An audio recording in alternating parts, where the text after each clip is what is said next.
4 ways to save traffic leaving your opt-in page. Now, if you don't know what an opt-in page is, it is simply a glorified pop-up. Now, we've all seen pop-ups that pop up in front of a website, and you need to put in maybe your full name and your email address, or in some cases maybe just an email address, but you simply need to put in your details for you to get access to whatever's on the other side. So if you can imagine, opt-in page is basically a page where you can't do anything.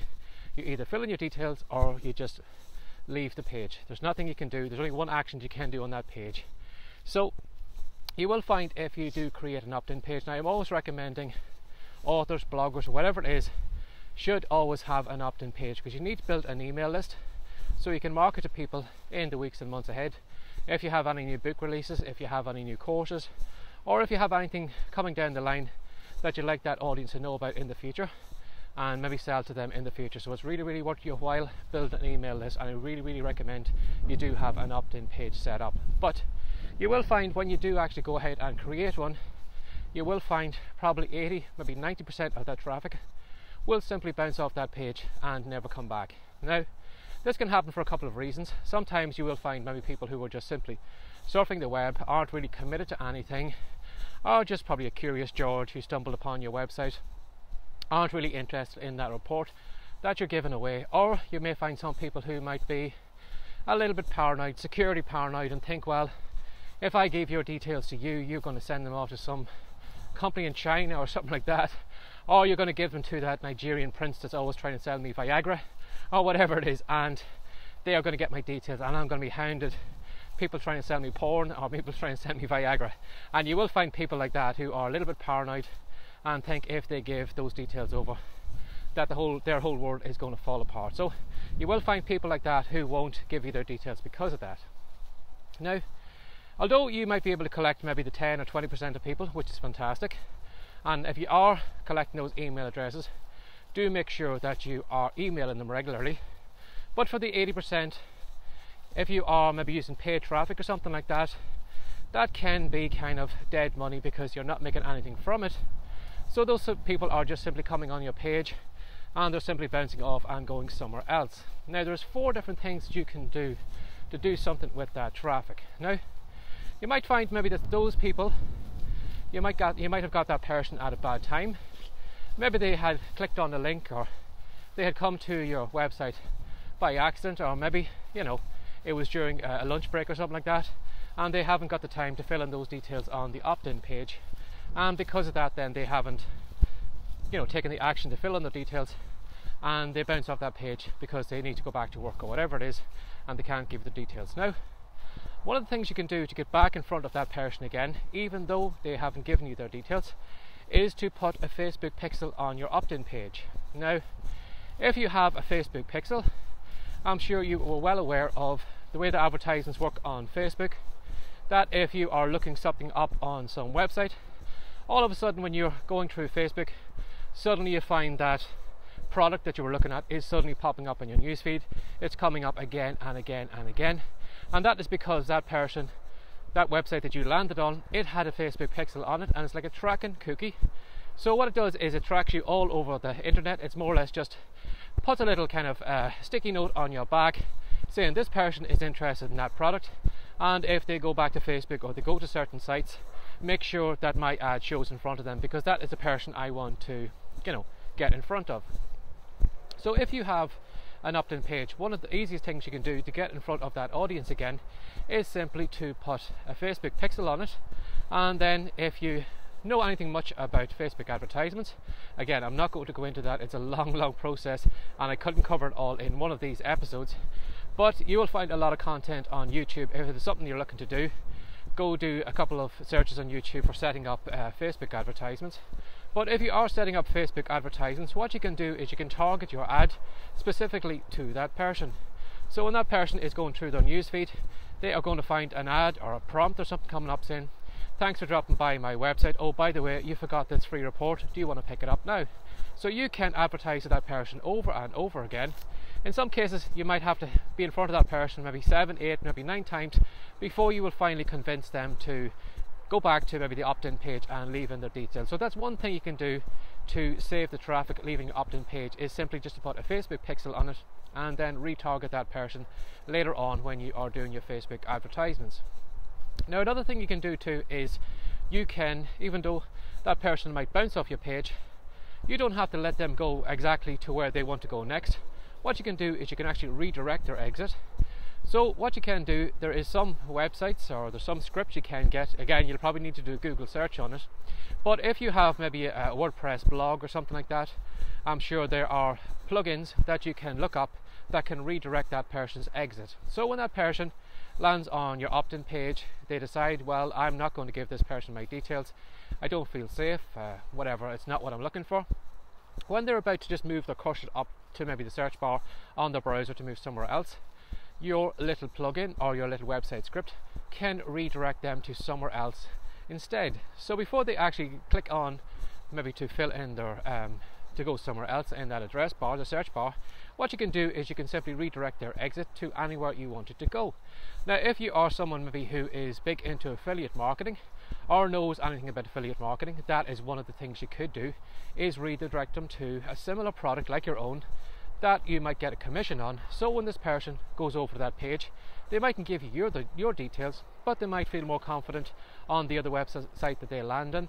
It may be that product might be more of what they're looking for, and if they do buy that product, sometimes you can get a commission, maybe up to 50% or whatever it is that that person is giving away for that product. So that's one of the things you can do, is redirect them to an affiliate program. Or if you are an affiliate of Amazon, which is very, very easy to do, if you do Google search for Amazon and affiliate, you can actually promote Amazon's products. And what will happen is, if somebody buys something in Amazon, Amazon will give you a cut of the profits. Again, do a search on Google and you'll find out how exactly to do that, or go onto YouTube. I'm sure there's some tutorials that will help you set that up. But for example, if I was maybe a romance writer and I was trying to get people to join my romance email list, but unfortunately this person didn't feel confident giving me their details, what you can do is you could redirect their exit and you could send them directly over to the Amazon romance page. So what you can do is you can actually target, or you can narrow down what page you'd like them to go to. So when they leave their page, they might go over to the romance Kindle book section, and you might make a couple of sales that way. People might buy some Kindle books and you can get a percentage of the profit that way. So think about maybe redirecting the traffic. You know, just because they are leaving your opt-in page doesn't mean that they should go where they want.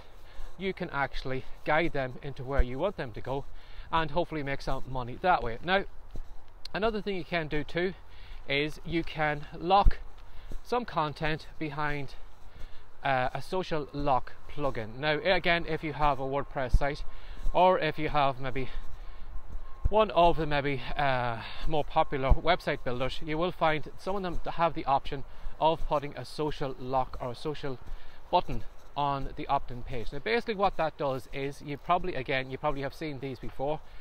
What it does, it asks you maybe to retweet this page to pick up a free product, or retweet this page to pick up a 10% discount, or retweet this page or share this page to get a particular goodie. So what you can do is, as that person is leaving the opt-in page, you can say to them, okay, fair enough, you weren't interested in the free report I was giving away, but how about this little goodie here? How would you like this? And if you click on this little social share button, if you share this page to Facebook, I will give you this book free. So what happens is, someone lands on your opt-in page, they don't want to give you their details and they're about to leave, but they're given this option of clicking on a social lock button, and the product maybe that they originally were going to give their email address for, they find out now that all they need to do is simply just share this page, tweet the page or whatever it is, and they will still get that report. So you will find maybe some people mightn't want to give you their email address, but when given the option of maybe just sharing a page to a Facebook, their own Facebook page or a Facebook group, they'll be more inclined to do that, and they still get the goodie at the same time. They feel more confident maybe doing something simple like that. And what happens is, if you can imagine, when that your page is shared over on that group, it actually gets you more traffic that comes back to your page, and it kind of snowballs as people share the page, people come back, people share the page, people come back. So not only are you, still giving away that book to that particular person, but they're actually sending you free traffic back to your opt-in page, which actually it's very easy for you to do, because you're not actually paying any money for advertisements, they're sending free traffic to you. So that could be one of the things you could do on your opt-in page. Rather than letting them just go off on their own, simply have some kind of social lock-in page, or have some way that they need to share your content to get that freebie. And again, sometimes people will feel more comfortable tweeting a page or liking a page or something like that, rather than giving you their email address. And that's one thing you can do too. Or again, too, as they're leaving the page, if you had maybe a free report like the one I have on the Rightcom site, which is called Words to Wealth. Now in that report I give 10 ways anyone can make money from their keyboard. Now if I wanted to, I could do a watered down version of that free report, and what I could do is I could give them one of the ways they can make money from the keyboard. So however many pages was in that report, it was 40 or 50 pages in my report, I could give them maybe a 2 or 3 page mini tiny report that they could download. As they're about to leave the page, I could just say, oh, hold on a second before you go, just to make sure, I want to give you this free report because I don't want you to miss out. And what I can do is I can give them a watered down version of that free report that they can download instantly, or I can have it set up that it automatically starts to download as they're about to leave the page. And what happens is then when they read that free mini report, they'll probably realise that the content was good, and maybe it was a bad mistake not to give their email address to get the full report. And what you can do is you can actually recycle the traffic back to your opt-in page. So give them a watered down version of that free report, have a link at the end of it saying, oh, by the way, if you'd like the other 9 tips, click on the link and I'll redirect you back over to the original opt-in page where you can get the full report. Or if you are someone maybe who's giving away a romance book or something like that, again, the person didn't want to give you their details, how about giving them 2 or 3 chapters away for free? But when they're reading through that watered down version of your book, make sure to end that report on a cliffhanger, because there is nothing that people like more than finding out an answer. If you leave somebody with some curious thing in their head, or ask them a question and don't give them the answer, or hold back something in some way that they need to know what happens next, they are probably going to jump at the chance of downloading that book. So again, if you give away a kind of shortened version of your book, 2 or 3 chapters, end it on a cliffhanger. You know yourself, if you end something on a cliffhanger and you're getting really into it, what do you want to do? You want to find out what happens next. And again, at the bottom of your cut down version of your novel or whatever, make sure you have the opt-in page and say, here, by the way, you can get the full book, you can read what happens next if you simply click on the link here and fill in your details. So that's 4 easy ways you can save traffic leaving your opt-in page. You can have a social lock where somebody has to share that page to unlock the content instead of maybe giving their email address. You can give a watered down version of your report.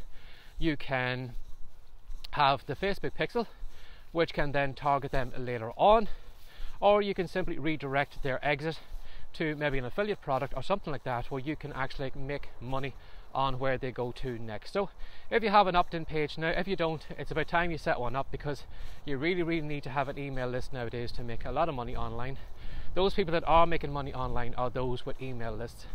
Unfortunately, a lot of writers will simply just sell books to a reader once and never think of following up with them again and again, because the easiest person you can sell to next is the person you've sold to last, because they've already bought off you. So if you're not building an email list, I highly recommend that you do start collecting those email addresses and creating your opt-in page. But again, if you are somebody who has actually gone that far and has an opt-in page already created, try out a couple of those techniques to save that 80 or 90% that's bouncing off your page and get some more use out of them. And again, not only can you make more money out of them, but you might be able to change some people's minds, and you might be able to redirect them back over to that opt-in page, and you can get them to sign up to your list like you had originally wanted them to do. So if you'd like to ask me a question in an upcoming video, if you like the content in this, or you'd like me to cover anything in one of these videos, you're very welcome to reach out to barryjmcdonald@gmail.com. Or if you'd like to know where all these videos and all the podcast episodes are, or all the content that I do, where is it?